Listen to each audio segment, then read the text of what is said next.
Hello, and this cheery little video is about the ghost of Christmas yet to come.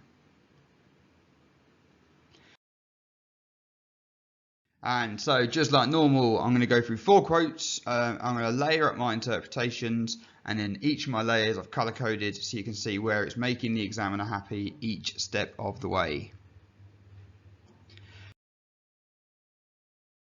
Now, if the examiner asks, how does Dickens portray the ghost of Christmas yet to come, or otherwise known as the ghost of Christmas future, 2 things we want to be saying straight up in our introduction. First of all, this ghost represents death, okay? And he follows the Gothic tradition to the stories Dickens would read as a child. If you think about the ghosts we've seen so far, one was a bit of a weird sort of adult, grown, old person / baby thing, which was a bit of a bit weird. And the other one is like your precursor to Father Christmas, a big fat man who likes eating lots of food. This is the first, like, in inverted commas, proper ghost in terms of what a Victorian audience would have expected. And we'll have a little think about and a little discussion as to why it might be following such a terrifying set of traditions as the Gothic. And then we'll also talk about how this ghost shows the consequences of Scrooge does not change. And Scrooge, as we've said time and again now, Scrooge represents us. He is all of us. We can all be better. We can all be kinder. And we can all have face tougher consequences if we do not make ourselves better people in this life.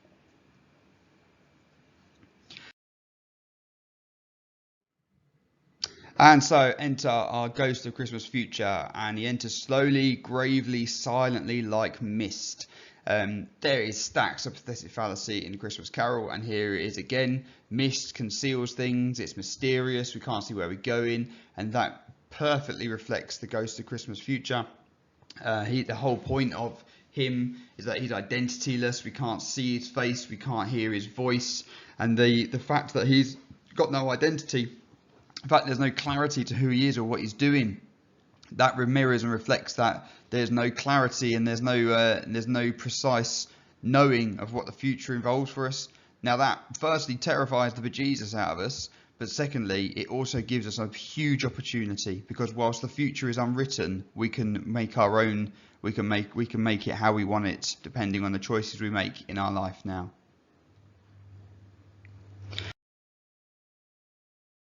So, if I was going to make a essay about the ghost of Christmas yet to come, 4 points I would make. First of all, I'll be talking about, as we just referred to in that moment ago, the lack of identity, the lack of sound, and how that symbolises how the future is indefinite.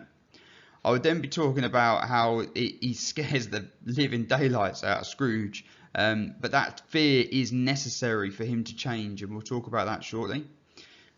We've also got how what the ghost of Christmas yet to come shows Scrooge, and he shows him a number of people who essentially continue the greed that Scrooge started in life, and he's showing us that this greed is like a ripple in the river. Like might have started off with Scrooge, but then it ripples to the full breadth and depth of society. We see people who are poor, we see people who are rich, we see business people, we see people out on the streets, all of which follow in the same greedy principles that Scrooge lived by. And then finally, there's a really nice little mini cyclical structure going on here with the ghost of Christmas future, and that ends with pointed down to 1, and we're going to talk about how that cyclical structure reflects the inescapability of the consequences of the choices we make whilst we're alive. So let's go paragraph 1 then. So Scrooge feared the silent shape.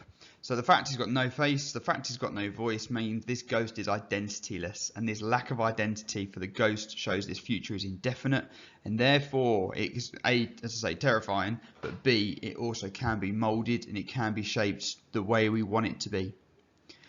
Now this is the start of our cyclical structure, okay, because this lack of identity, the lack of identity of the ghost at the start is mirrored by Scrooge's lack of identity at the end, and I'm going to show you what that looked like in a moment.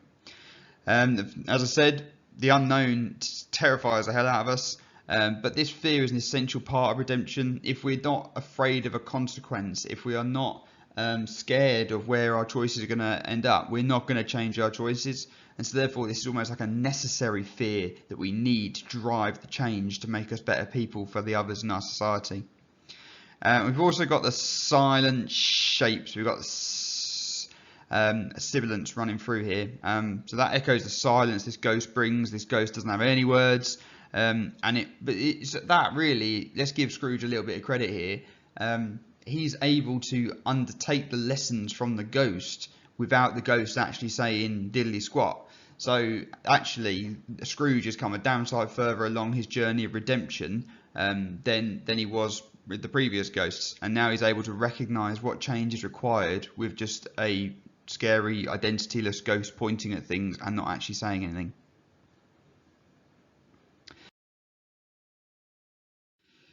Now, first thing he does is he takes Scrooge to see his corpse, his dead body, and he points at the corpse as if to say, Scroogey, pull back the blanket, let's have a look at your dead body. And Scrooge repeats, I have not the power. And he says that twice. Now, Scrooge wants to be a better man at this point. He's told the ghost when the ghost turns up that I hope to live to be another man from what I was. So we're halfway there. He wants to be better, all right? He's got the intention of being better, but he lacks the strength of will required to truly face up to these consequences. He's therefore not yet quite able to become the change that he now wants to be. Now, this repetition, as I said, it's said twice, that demonstrates Scrooge is pleased, he's powerless. I haven't got the power, I haven't got the power. He's saying that he hasn't got the power to make the change that he wants to be, which is really ironic because Dickens' message throughout the whole thing is precisely the opposite, that we all have the power to be kinder and more responsible, and actually it's just Scrooge's obtuse selfishness and greed that is stopping him making that transition to being a better person. Finally, I think it's important to mention here the Victorian cult of death. Now, the Victorians were pretty good at the death malarkey because people were dying quite regularly in Victorian times. And there was almost, like, some historians call it a morbid fascination with the deaf. They took an awful lot of time in their mourning dresses, in the elaborateness of the funerals, in the regular reflection and remembering of the people that have gone. You may have heard in your history lessons, Queen Victoria, when Prince Albert died, she dressed in black for years afterwards, because there was this really elaborate fascination with death. Now that is obviously completely at odds with this image of Scrooge as this lone corpse, completely on his own. And actually, life and in death, Scrooge has rejected the morality which has now led to society's rejection of him. And you could argue that it's actually that fear of him not having that etiquette, not having that dignity and decency that comes with Victorians in death. Maybe that was a trigger that pushed the fear a little bit further for him. Now, as I said earlier on, the Ghost of Christmas Future then takes Scrooge on a little merry-go-round tour of the dregs of society, basically, and the ghost takes him to see some thieves that have stolen from him, takes him to see some business people who are talking about how cheap his funeral was and what was for lunch. We take him to see a couple who couldn't pay the rent to Scrooge, but were actually then rejoicing the fact he had died. And sort of, if there's one phrase that I think kind of coins all of them, it's this one, because all of those characters I just went through there, they were all not focused on Scrooge, what a nice guy, let's raise a glass to him. They were all thinking of Scrooge through financial lenses. They were all thinking about him in terms of the money that he had. So we've used the word plundered here. Now, if something's been plundered, that's the theft in a conquest or an adventure. Pirates plunder, or Indiana Jones would grab his plunder from some treasure chest, okay? So they don't see Scrooge as a human, but he's a prize to be obtained, and the pride and the glory of a plunder also reflects the satisfaction and joy people take in the revenge against Scrooge's greed. As I mentioned earlier, here we see the ripple effect of greed in full force.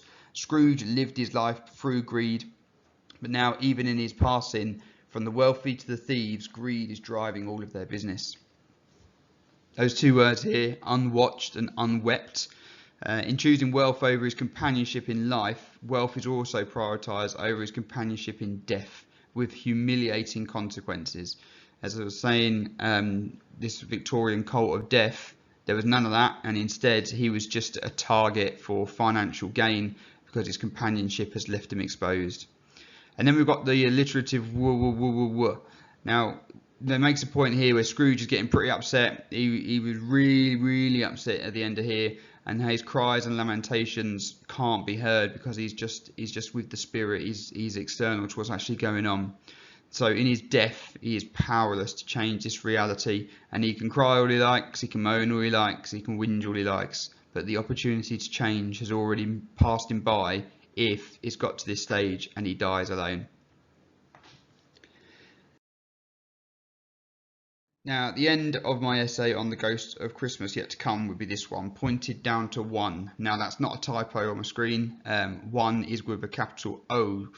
We'll talk about that shortly. Now, this is the end of the spirit's stave. So the spirit, after showing Scrooge around all those people that were using him as a target for money, he takes him back to Scrooge's corpse. So here is our cyclical structure in action. Because Scrooge saw his dead body at the start of this stave, and now he's looking at his dead body again at the end of this stave. Now that cycle, that reflects the unbreakable cycle of our life, resulting in our death, and how it also shows that Scrooge is unable to break free from the consequences that he is destined to face. That proper noun, 1, now it didn't say pointed down to Scrooge or pointed down to Ebenezer. This is pointed down to 1.